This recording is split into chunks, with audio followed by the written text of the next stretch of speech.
ہر ایک آدمی اپنے کو اپنی قوم کا اپنی زبان کا سمجھتا ہے، اور ہماری اصل یہ ہے کہ ہم ایک امت ہیں. تو یہ ان کا فکر کہ امت کو، پوری امت کو ایک فکر بنانا. اور ہمیشہ مولانا الیاس صاحب رحمۃ اللہ علیہ کا ایک ملفوظ سنایا کرتے تھے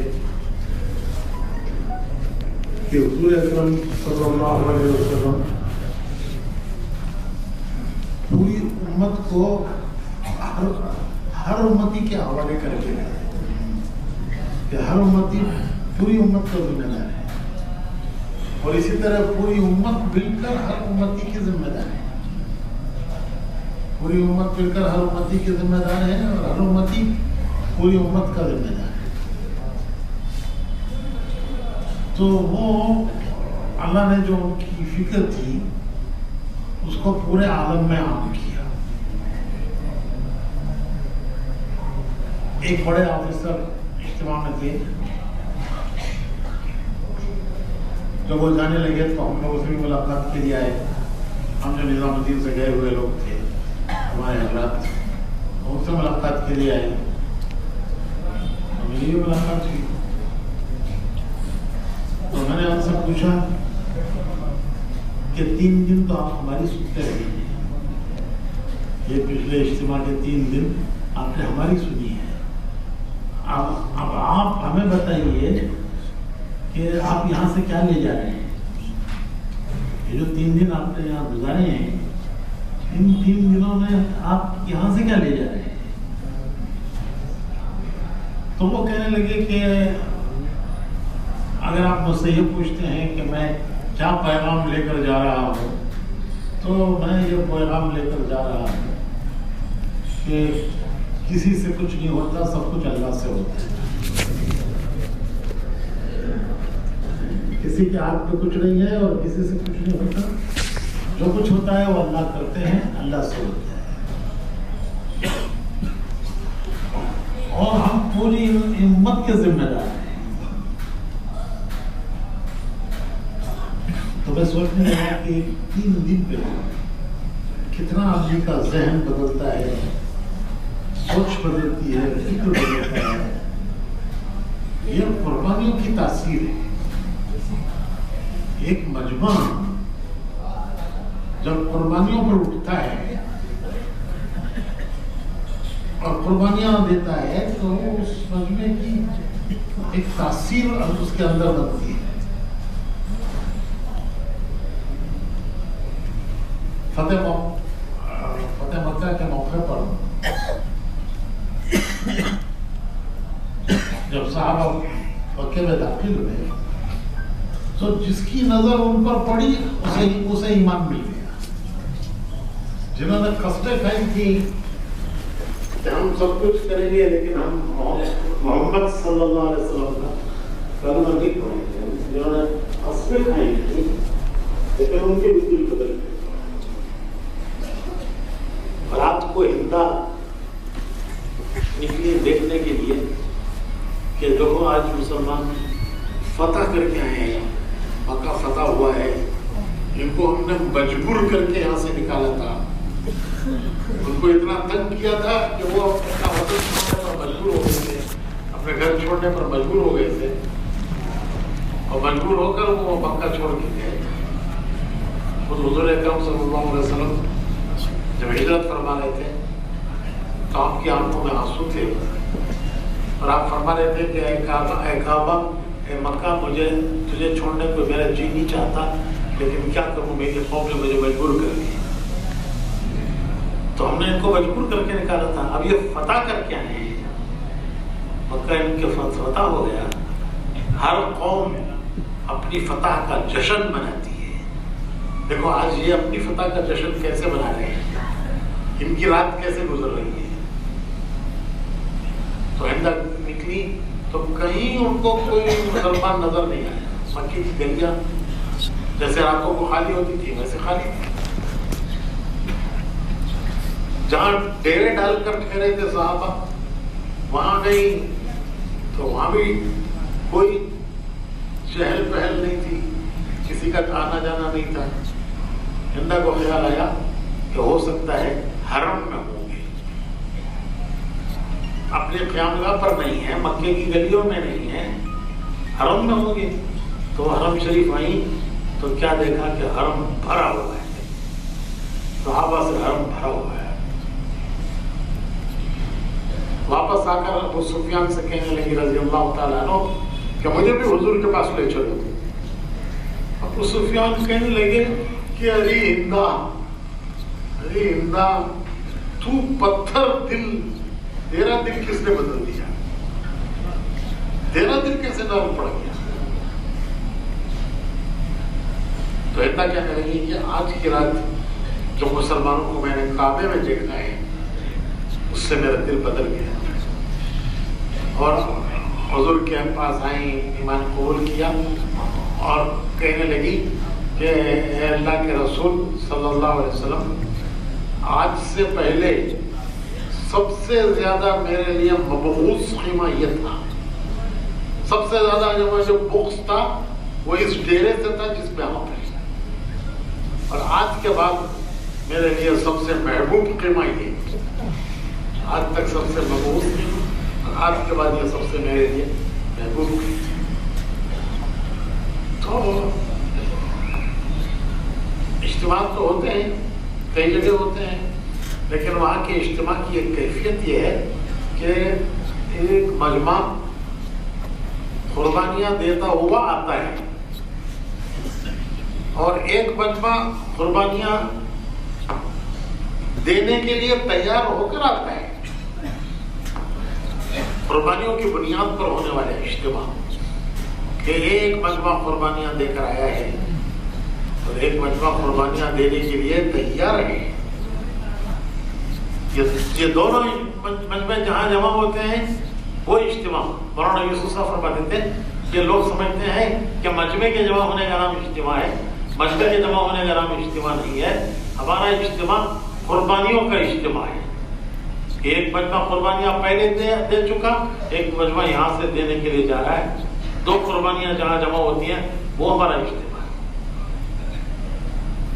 تو وہاں کے ہمارے دوستوں نے بتایا کہ پہلے اجتماع مرکز کے اندر ہوتا تھا، اتنا بڑا تھا ہی نہیں، مجمع آتا ہی نہیں تھا، چھوٹا سا اجتماع ہوتا تھا اور وہ مرکز کے اندر ہوتا تھا. یہ میں کوئی 25-30 سال پہلے کی بات کہہ رہا ہوں. تو وہ صاحب کہنے لگے کہ حاجی صاحب نے ایک بات چلائی کہ پیدل جماعتیں چلاؤ اور دنیا کے کناروں سے وہ کام کرتی ہوئی اجتماع میں آئے، دنیا کے کناروں سے چلیں اور وہاں سے وہ چلتی ہوئی ہمارے اجتماع میں. تو وہ جماعتیں بنی. انگلینڈ سے پیدل رائے ہوئے، انگلینڈ سے پیدل رائے، مراکش سے پیدل رائے ہوئے، اور افریقہ کئی اس طرح کی جماعتیں بنائی انہوں نے. اور وہ جو جماعتیں مختلف دنیا کے کناروں سے پیدل چلتی ہوئی پہنچی، ایک دم سے حالت بدل گئی. پھر وہ میدان میں آنا پڑا اور اتنا بڑا میدان وہ کافی نہیں رہا. پھر مشورہ ہوا کہ آدھے ملک کو ایک سال بلاؤ، آدھے ملک کو ایک سال بلاؤ. کوئی اتنا بڑے مجمع کی گنجائش نہیں ہے کہ آدھا ملک ایک سال آئے پھر آدھا ملک اگلے سال آئے. لیکن وہ بھی کافی نہیں رہا، وہ بھی جگہ نہ کافی رہی. تو پھر یہ مشورہ ہوا کہ 2 اجتماع کرو، ایک ہفتہ ایک ہفتہ ایک. تو پاؤ ملک کا اجتماع، ایک چوتھائی ایک اجتماع، ایک چوتھائی ایک اجتماع، اور اگلے سال پھر دوسرے آدھے کا اجتماع. تو الحمدللہ اب کی مرتبہ اس سے پہلے بھی اجتماع ہوا. الحمدللہ ان کا اجتماع کبھی بند نہیں ہوا، باوجود یہ کیا ہے یہ کرونا اور لاک ڈاؤن اور کووڈ، اس سب کے باوجود وہ ایک اجتماع ایسا ہے کہ وہ بند نہیں ہوا ہے. گزشتہ اجتماع عین لاک ڈاؤن، پوری دنیا میں لاک ڈاؤن چل رہا ہے اور ایسے وقت پر وہاں اجتماع ہو رہا ہے. پھر پرانوں کا جوڑ ہوا، وہ بھی عین لاک ڈاؤن کے قریب. پرانوں کے جوڑ سے ہم نکل کر انڈونیشیا گئے، وہاں پہنچے تو وہاں سے معلوم ہوا کہ یہاں کرونا آ گیا ہے، اجتماع نہیں کر سکتے. پھر ہم واپس آئے تو ہم جب واپس آئے تو وہ بمبئی جب اترے تو وہاں ممبئی میں ایئرپورٹ پر لوگوں نے بتایا کہ یہ بیرون سے آنے والا آخری جہاز ہے. کل سے لاک ڈاؤن ہے، سب انٹرنیشنل فلائٹس بند ہیں. ہماری فلائٹ آخری تھی جو ممبئی پہنچی باہر سے آنے. تو ان حالات میں اجتماع ہوا، مجمع آیا. لیکن اب کے جو اجتماع ہوا یہ بالکل ایسا ہوا جیسے کچھ دنیا میں ہو ہی نہیں رہا ہے. ایک نارمل فضا، ایک نارمل کیفیت. دنیا کرونا کہہ کے پریشان ہو رہی ہے اور وہاں کرونا کا کوئی خواب و خیال میں بھی ذکر نہیں ہے. تو اس طرح وہ الحمدللہ مجمع. اچھا، مجمع تو ہوتا ہی ہے ان کا ہمیشہ. 5 لاکھ کا مجمع تقریباً ایک اجتماع میں، 5 لاکھ کا اجتماع مجمع دوسرے ہفتے کے اجتماع تقریباً 10 لاکھ کا مجمع. لیکن سب سے بڑی بات یہ تھی کہ وہ پوری دنیا کا ایک اجتماع ہو جاتا ہے. 81 ملکوں کے لوگ اجتماع میں آئے. 80 پر ایک ملکوں کے لوگ اجتماع میں آئے. وہ جب وہ مجمع کو دیکھتے تھے تو ایسا لگتا تھا کہ جیسے ایک باغ ہے وہ لہلہا رہا ہے. باغ لہلہا رہا ہے، جیسے باغ میں رنگ برنگ کے پھول، الگ سب کے خوشبو الگ الگ، سب کا رنگ الگ الگ. تو اسی طرح ہر قسم کے لوگ، افریقہ کے بھی، یورپ کے بھی، امریکہ کے بھی. 80 پر ایک ملکوں کے لوگوں کا صرف بیرون والا مجمع. عام مجمع تو یہ 5 لاکھ پہلے اجتماع میں، 5 لاکھ دوسرے اجتماع میں. لیکن جو بیرون کا مجمع تھا وہ 80 پر ایک ملکوں کا ہی مجمع تھا. اور میں جیسے عرض کر رہا تھا کہ قربانیاں اس مجمع کی جس پر اللہ تعالیٰ یہ مجمع کو قبول فرماتے ہیں، تو کل 5123 جماعتیں نکلی. دونوں اجتماعات سے 5123 جماعتیں.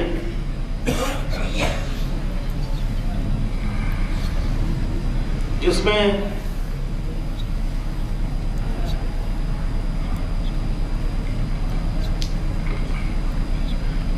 ایک سال کی جماعتیں 202 ایک سال کی جماعتیں. ہمارے یہاں بھی ایک سال کی جماعت نہیں چل پا رہی. یہ انہی کی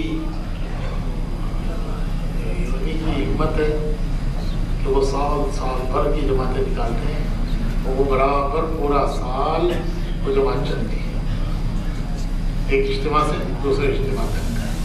ایسے ہی پرانوں کے جوڑ سے نکلتی ہے، ایک پرانوں کے جوڑ سے دوسرے پرانوں کے جوڑ تک. تو 202 سال کی پیدل جماعتیں اندرون ملک میں، اور 7 سال اور 7 مہینے کی جماعتیں بیرونی ملکوں کے لیے 80،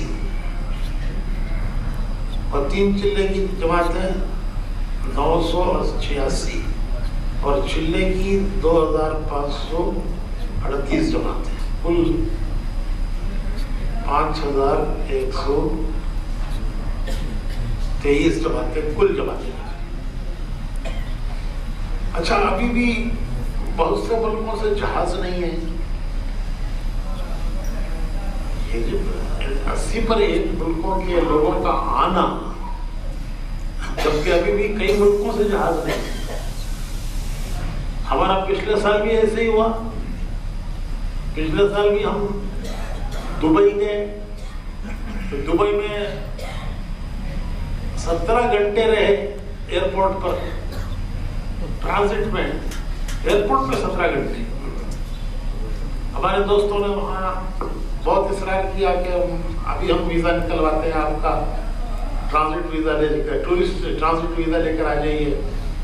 لیکن یہ معلوم ہوا کہ دبئی میں ٹرانزٹ ویزا میں اندر جانے والوں کو وہ کرونا ٹیسٹ کرنا ہوگا، اور کرونا ٹیسٹ میں پازیٹیو نکل گیا تو 15 دن ہی رہیں گے. اجتماع تو سب ختم ہو جائے گا. ہم نے کہا کہ بھائی 17 گھنٹے ایئرپورٹ پر رہنا ہی ٹھیک ہے، ایک ٹیسٹ کے چکر میں نہیں پڑنا. کبھی خدا نہ خواستہ ہماری پوری جماعت میں ایک کو بھی کرونا آ گیا تو پوری جماعت کے لیے مصیبت ہو جائے گی. 15 دن اجتماع سارا وہیں ہو جائے گا. اچھا وہ کرونا کی وجہ سے ایئرپورٹ سارے اجاڑ پڑے تھے. دبئی کا ایئرپورٹ مشہور ہے، دنیا خریدنے کے لیے لوگ جاتے ہیں وہاں، لیکن ان دنوں میں وہ ایئرپورٹ اجاڑ پڑا ہوا تھا، کھانا نہیں مل رہا تھا، اور باہر والے بیچارے تڑپ رہے تھے کہ ہم کھانا پہنچائیں، لیکن وہ نہیں پہنچا سکتے. خیر اللہ کی نشان، ہم اپنے ساتھ جو کچھ لے کر گئے تھے اسی پر الحمدللہ. تو گزشتہ ایسا ہوا، اور اب کی مرتبہ دبئی کا جہاز بھی نہیں ملا، تو ہم پھر شارجہ گئے. مختلف جگہوں سے ایک جگہ سے سب کو جہاز بھی نہیں ملا. کوئی ممبئی سے، کوئی میں احمد آباد جا کر وہاں سے ہمارے ساتھیوں کے ساتھ ہم شارجہ گئے. پھر شارجہ میں ٹرانزٹ تھا، وہاں بھی کئی گھنٹے رہنا تھا. اب کے کھانا وانا سب ساتھ لے کے گئے تھے. پچھلا تجربہ تھا. پھر شارجہ سے کراچی گئے. رات کو 2 بجے کراچی پہنچے، اور اگلے دن صبح 8 بجے کراچی سے لاہور کا جہاز. ایک پورا طواف ہو گیا.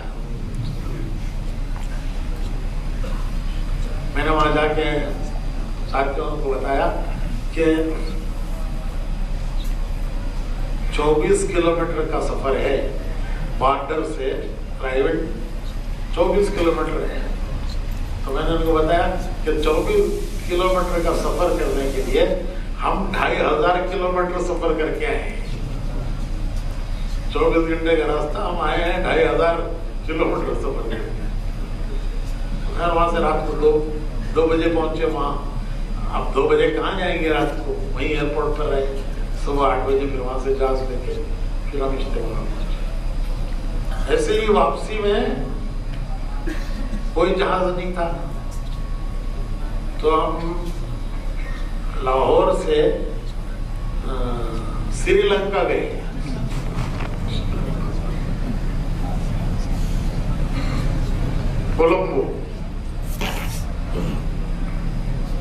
کولمبو میں پھر وہاں سے ٹرانزٹ تھا.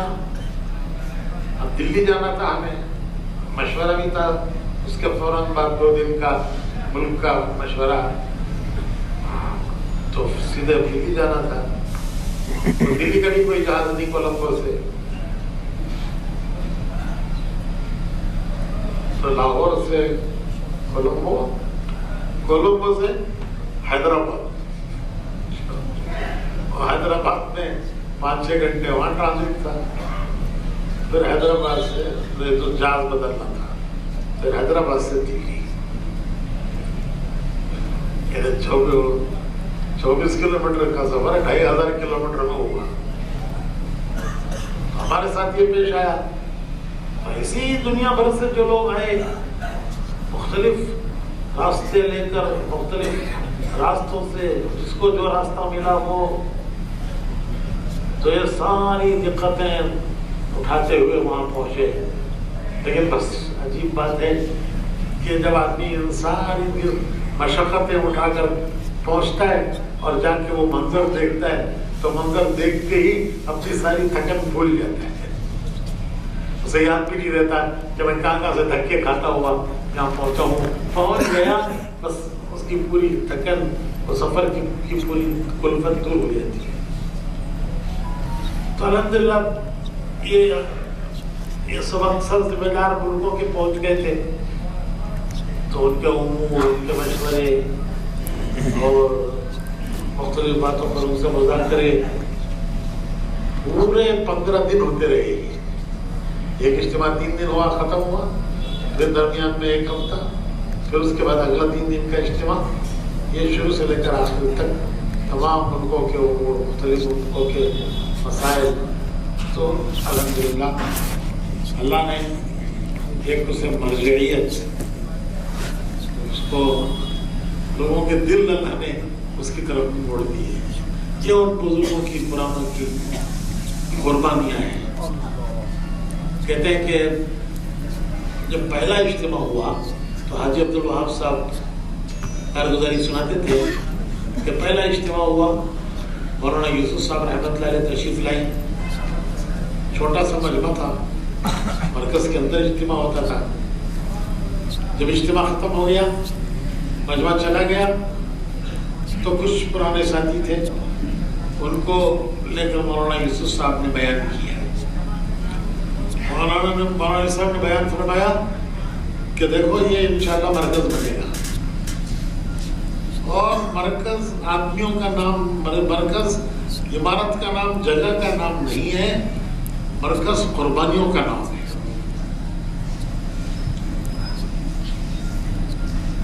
پھر مولانا صاحب نے تشکیل کی کہ کون یہاں مرنے کے لیے تیار ہوتا ہے, موت پر تشکیل کرو کہ یہیں پڑے رہیں گے, یہیں پڑے رہیں گے, یہیں مریں گے, اور جو بھی حال آئے گا یہاں سے نہیں جائیں گے. بھوک آئے گی ہمارے ذمہ روٹی نہیں ہے, تمہیں روٹی کھلانا ہمارے ذمہ ہے. بیمار ہو جاؤ گے تو تمہاری علاج کرانا ہماری ذمہ نہیں ہے. بس مرنے کے لیے کون تیار ہے؟ تو سب سے پہلا نام حاجی عبدالوہاب صاحب نے لکھایا. اس کے بعد پھر اور لوگ لکھاتے گئے. 18 آدمیوں کے نام آئے. یہ تھی اس کی ابتدا. جو آج گلشن دیکھتے ہیں اس کی ابتدا تھی کہ یہ 18 آدمی تیار ہوئے, اور ان 18 آدمیوں نے حاجی یوسف رحمۃ اللہ علیہ کے ہاتھ پر موت پر بیعت کی کہ مر جائیں گے یہاں سے نہیں جائیں گے, بیماری آئے گی یہیں مریں گے, بھوک لگے گی یہیں مریں گے. کہتے 3 دن تک کے لیے فاقہ ایک عام چیز تھی ان دنوں میں. 3 دن کا فاقہ عام چیز تھی, اور کبھی 3 دن کے فاقے کے بعد کہیں سے روٹی آتی اور ہم کھانے بیٹھتے تو اتنے میں کوئی جماعت آ جاتی کہ بھائی مہمان آ گئے, پہلے ان کو کھلاؤ.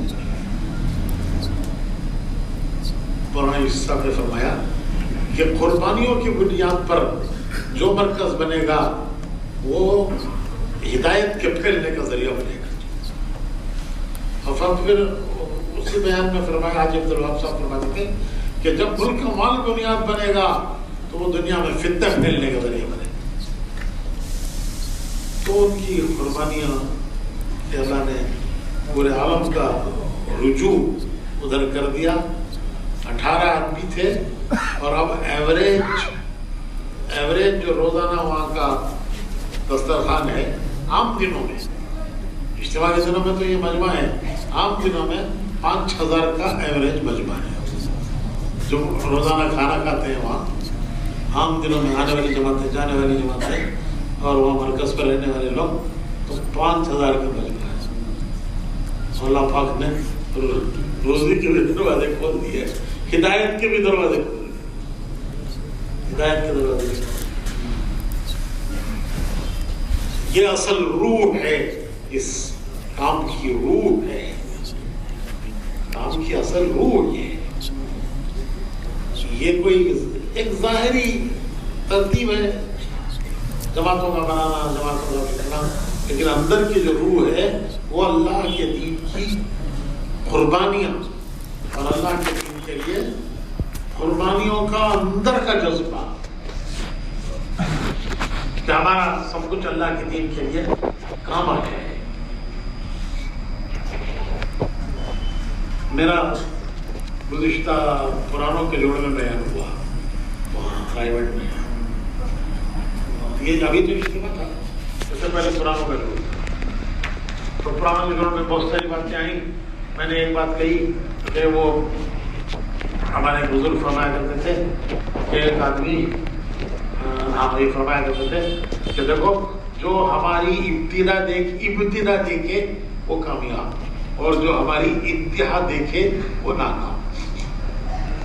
جو ہماری ابتدا دیکھے, جب وہ ابتدا میں لگے تو جو کچھ تھا وہ دیکھے تو وہ کامیاب, اور جو ہماری انتہا دیکھے وہ ناکام. یہ فرماتے تھے حضرت شاہ عبد القادر صاحب رائے پوری رحمت اللہ علیہ, حضرت شیخ الحدیث کے وہ شیخ تھے, شیخ الحدیث رحمت اللہ علیہ کے شیخ تھے حضرت شاہ عبد القادر صاحب رائے پوری رحمت اللہ علیہ. مولانا علی میاں صاحب کے بھی وہی شیخ تھے. تو وہ فرماتے تھے کہ جو ہماری ابتدا دیکھے وہ کامیاب, اور جو ہماری انتہا دیکھے وہ ناکام. اور فرماتے تھے کہ ایک آدمی آیا, ایک بزرگ کے پاس گیا مرید ہونے کے لیے, مرید ہونے کے ارادے سے. تو خانقاہ میں پہنچا, دیکھا کہ حضرت ماشاءاللہ چارپائی پر لیٹے ہیں, کوئی ٹانگیں دبا رہا ہے, کوئی ہاتھ دبا رہا ہے, کوئی سر میں تیل لگا رہا ہے.